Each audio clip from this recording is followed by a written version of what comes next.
Hi, it's Kathianne Lewis, and it's time for a faith lift.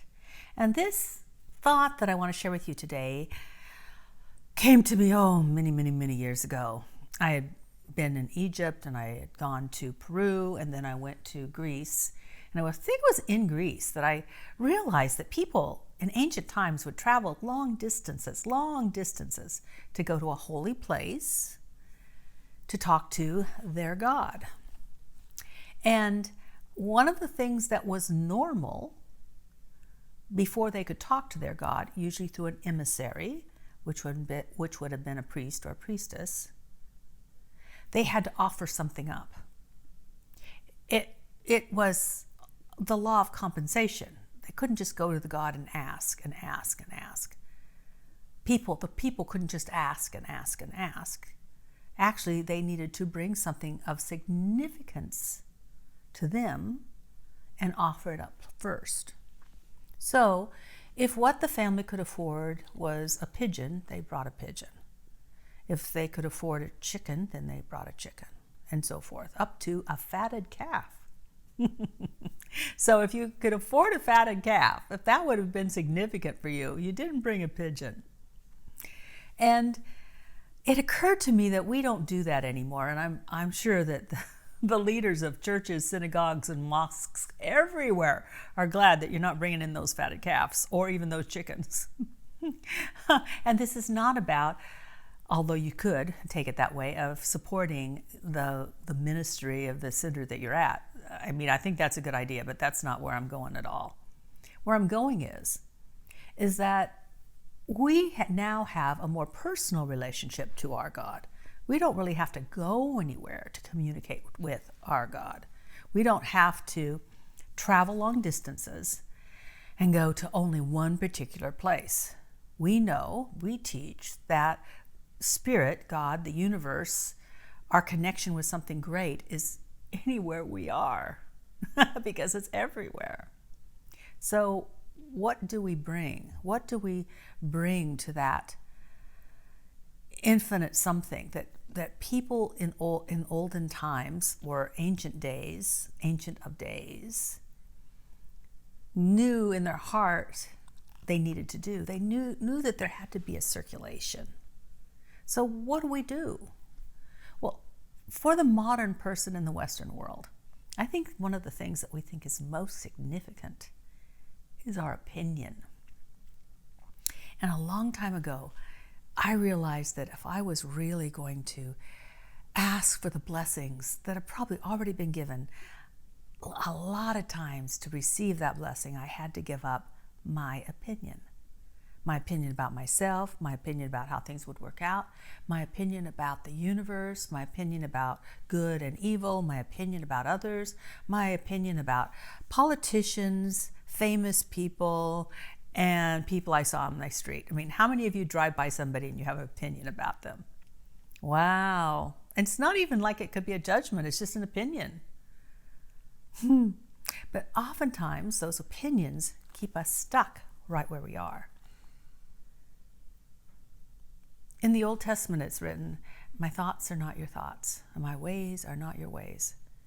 But we can't really be blessed by those thoughts, those ideas, those divine downloads, if we're so full of our own opinions. Ugh. So I realized that if my prayers are not seeming to unfold in an orderly and beautiful way, it might be that I haven't given up an opinion yet, an opinion I need to give up. So now think on that, my friends. Check inside your heart and see if you've been thinking a thought and holding it very closely, that the universe is somehow limited in its ability to bless you for some reason that you've made up. Like, people don't like me. I got started too late. Who am I to do that?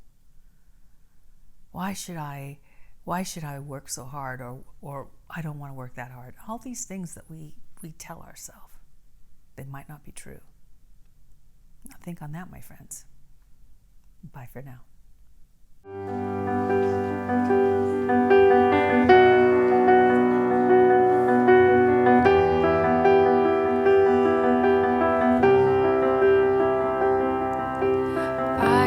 Fighting voices in my mind that say I'm not enough.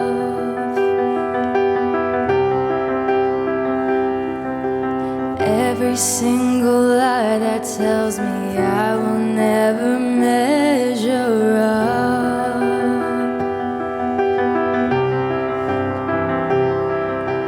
Am I more than just the sum of every high and every low?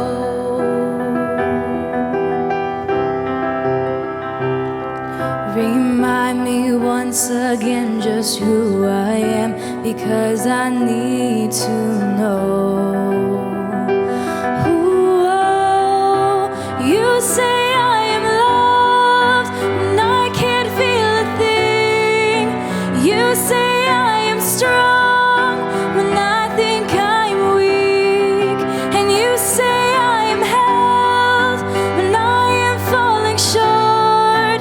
And when I don't belong, oh, you say I'm yours. And I believe, yes, I believe what you say of me. I believe. The only thing that matters now is everything you think of me.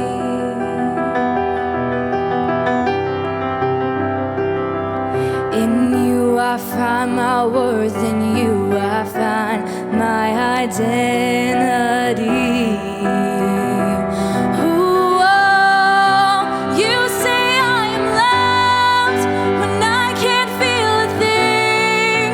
You say I am strong when I think I'm weak. And you say I am held when I am falling short. And when I don't belong, oh, you say I'm yours. And I believe, yes, I believe what you say of me. I believe.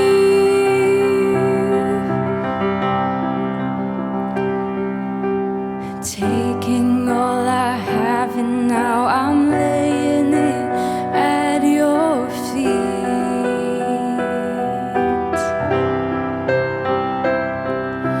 You'll have every failure, God. You'll have every victory. Ooh, oh, you say I am loved when I can't feel a thing. You say